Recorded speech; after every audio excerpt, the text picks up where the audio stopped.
वीर गणराज्य में राजा विक्रम नाम का एक दयालु राजा रहा करता था। राजा विक्रम की पुत्री राजकुमारी चंद्रलेखा बहुत सुंदर थी। उसकी सुंदरता के चर्चे आसपास के राज्यों तक फैले हुए थे। एक दिन राजा विक्रम अपनी पत्नी रानी रुक्मणी से बोला, रुक्मिणी, हमारी पुत्री चंद्रलेखा अब विवाह के योग्य हो गई है। आप बिल्कुल सही कहते हैं। उसकी सुंदरता के चर्चे आसपास के राज्यों तक फैले हुए हैं। रुक्मिणी, हम अपनी पुत्री चंद्रलेखा का विवाह एक सुंदर और वीर राजकुमार से करेंगे और इतनी धूमधाम से करेंगे कि हमारे पुत्री के विवाह के समारोह को आने वाली नस्लें याद रखेंगी। मुझे लगता है कि एक बार हमें अपनी पुत्री से पूछ लेना चाहिए। तुम कहना क्या चाहती हो? यही कि आखिर हमारी पुत्री राजकुमारी चंद्रलेखा किस राज्य में किस राजकुमार से विवाह करना चाहती है। तुम सही कह रही हो। मैं अभी और इसी वक्त चंद्रलेखा से बात करता हूँ। इतना बोलकर राजा विक्रम चंद्रलेखा के कक्ष में चला गया और चंद्रलेखा की ओर देखकर बोला, चंद्रलेखा, अब तुम विवाह के योग्य हो गई हो। अगर तुम्हारे मन में कोई भी राजकुमार बसा हो तो तुम मुझे बेधड़क बता सकती हो। अपने पिता की बात सुनकर राजकुमारी चंद्रलेखा शर्माती हुई बोली, पिताजी, आप जिससे मेरा विवाह तय करेंगे मैं उसी के साथ विवाह करूंगी, परंतु मेरी एक शर्त है। कैसी शर्त? पिताजी, मैं विवाह उसी के साथ करूंगी जिसने विचित्र नील नगरी को अपनी आंखों से देखा हो। ये सुनकर राजा विक्रम बुरी तरह से आश्चर्य में पड़ गया। ये तुम कैसी बातें कर रही हो राजकुमारी चंद्रलेखा? इस तरह की नगरी के बारे में तो मैंने भी आज तक नहीं सुना। पिताजी, पिछले कुछ समय से मैं अपने सपने में एक विचित्र नील नगरी को देख रही हूँ, जो बहुत सुंदर नगरी है। जब भी सपने में मैं अपने आप को नील नगरी के राज्य में पाती हूँ तो मुझे वो सपना बिल्कुल वास्तविक लगता है और मुझे विश्वास है कि इस तरह की नील नगरी इस दुनिया में कहीं न कहीं मौजूद है।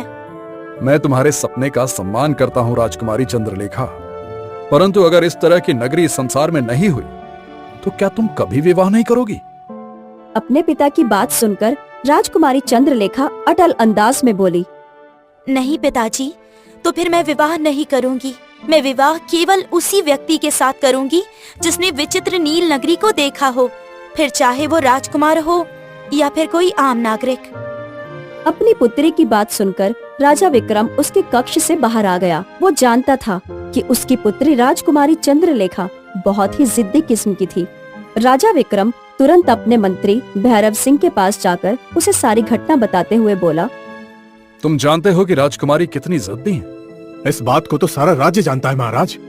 जाओ जाकर आसपास के राज्यों में ऐलान करवा दो और हमारे राज्य के आम नागरिकों में भी ये ऐलान करवा दो कि जिसने भी विचित्र नील नगरी को अपनी आंखों से देखा हो वो सीधा मेरे महल में आ जाए। मैं अपनी पुत्री चंद्रलेखा का विवाह उस व्यक्ति से कर दूंगा। ये कैसी बातें कर रहे हैं महाराज? राजकुमारी चंद्रलेखा की शर्त बेतुकी है। अपनी जुबान को लगाम दो भैरव सिंह। तुम अच्छी तरह से जानते हो कि मेरी पत्नी की वर्षों से कोई संतान नहीं हुई थी। राजकुमारी चंद्रलेखा को एक साधु ने हमें भेंट स्वरूप दिया था। जब राजकुमारी चंद्रलेखा छोटी थी तब से हमने उसकी हर जिद पूरी की है। हम उसकी ये जिद भी पूरी करेंगे। हम उसकी आंखों में आंसू नहीं देख सकते। राजा विक्रम का आदेश सुनकर मंत्री भैरव सिंह ने ऐसा ही किया। कुछ ही दिनों में ये खबर आसपास के राज्यों में जंगल की आग की तरह फैल गई।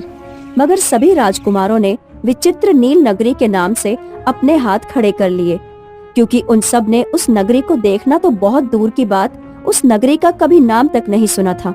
राजा विक्रम के राज्य में भी ये चर्चा जोरों शोरों पर थी।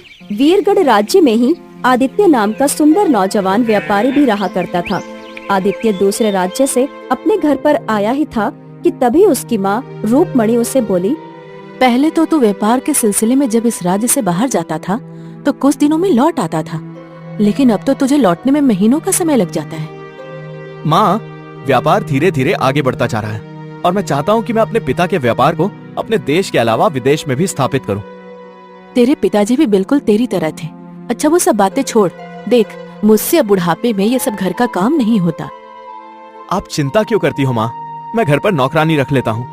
अरे बुद्धू, मेरा कहने का मतलब ये है कि तू विवाह करके बहू को घर ले आ। बहू जब घर आ जाएगी तो उससे बातें करने में मेरा भी समय कट जाया करेगा।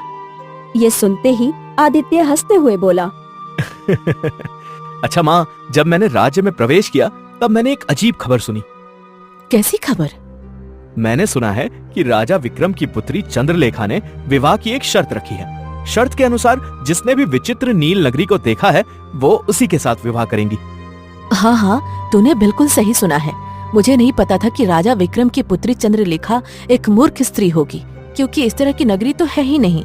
उसे जीवन भर कुंवारा ही रहना पड़ेगा। यही तो मैं आपसे कहना चाहता हूँ माँ, जब इस तरह की नगरी है ही नहीं तो क्यों ना मैं ही राजकुमारी चंद्रलेखा से विवाह कर लूं। मैं उनसे बोल दूंगा कि मैंने उस नगरी को देखा है। जो सुनकर रुक्मणी डर गई। नहीं बेटा, ये तो धोखा होगा। अरे कोई धोखा नहीं होगा माँ, इसी बहाने आपको राजकुमारी बहू भी तो मिल जाएगी ना। और वैसे भी मैंने राजकुमारी चंद्रलेखा की सुंदरता के चर्चे बहुत सुने हैं।